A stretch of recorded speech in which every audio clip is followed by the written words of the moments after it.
This isn't a history lesson, but it is important to understand how and why music has become so loud. To record music on a physical device, we need to capture two basic elements: the frequency spectrum and the dynamic range. When sound was recorded in the early days of popular music, there was a limit to the dynamic range and frequency response magnetic tape could capture. Because of this, dynamic processors such as compressors, equalizers, and limiters were developed to help squeeze the dynamic and frequency range into the master recording, ensuring the master would transfer perfectly to vinyl. Mastering engineers also took advantage of these new tools to help inject excitement into the music by making fine amplitude adjustments to the different frequency bands. As a result, engineers could now control the dynamics and increase the average perceived level of the music for the listener. Mastering engineers during this period were highly prized for their technical abilities. With the advent of the compact disc in the 1980s and then advances in digital music, mastering went to new levels. It was no longer just about capturing music within the limits of the recording device and more about grabbing the attention of the listener by increasing the average perceived volume. This was particularly prevalent in pop. Over the years, demands placed on mastering engineers to make music loud has grown almost beyond control. Thus, the battle lines are drawn and the loudness war has commenced. I don't blame labels entirely for this, and I do understand why they encourage engineers to master louder albums. Let's imagine artist X releases a record, and in the same week artist Y releases a single too.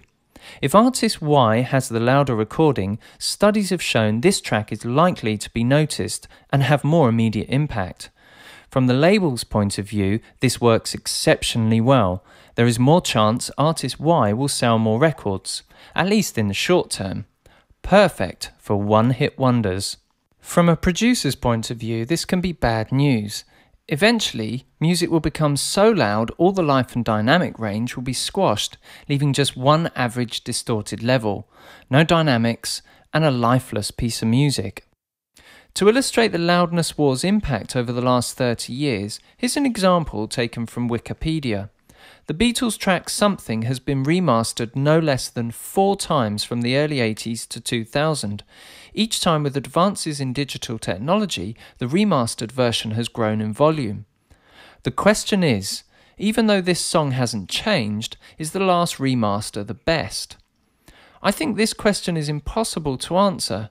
Ultimately, it all comes down to personal taste. Some will feel it sacrilege to have tampered with any original Beatle recording. On the other hand, others who are used to louder recordings might feel the track has been given new life. Ultimately, for the consumer, there isn't really a problem. You set the volume on your MP3 player and generally don't think about the art and science of manipulating the dynamic range. Basically, it still comes down to whether you like the music or not. However, home studio owners have been forced to compete by making their music louder. This has caused a lot of confusion, and at times you may have wondered how loud your music should be and how far you should push it. Ultimately, most producers don't understand how to make louder music without destroying it. But fear not, you are in the right place to gain some inside knowledge. So, let's take a look in part 3 at a few techniques you can use right now at the writing and producing level that will really help you to master your music louder without killing it. See you in part 3.